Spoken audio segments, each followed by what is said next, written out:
ఐదవది, చింతించుట వలన. సామెతల గ్రంథం 12:25 ఎందుకు చింతించొద్దు అని ప్రభు అన్నాడు? సామెతల గ్రంథం 12:25 ఒకని హృదయములోని విచారము దాన్ని కృంగజేయును. అంటే దాని అర్థం, నువ్వు చింతించుట వలన నువ్వు కృంగిపోతావు అంటే నీ ఆరోగ్యాన్ని పాడు చేసుకుంటావు. ఏమండి, ఈ దినాల్లో మీరు చూడండి, కార్పొరేట్ హాస్పిటల్స్ చెప్పండి, multi speciality hospitals, super speciality hospitals.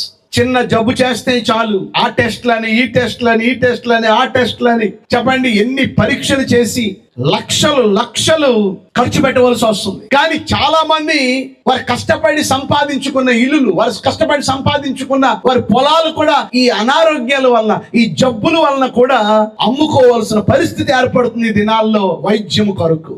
ఈ రోజు అనేక మంది జీవితాలు ఆరోగ్యం పాడైపోవడానికి గల కారణం కూడా ఏంటంట? చింత ఏం చేస్తుందంటే డిస్టర్బ్ చేస్తుంది, నీ ఆరోగ్యాన్ని డిస్టర్బ్ చేస్తుంది, నీ మనస్సును డిస్టర్బ్ చేస్తుంది, నీకు దేవుళ్ళు ఉన్న ఆనందాన్ని పాడు చేస్తుంది.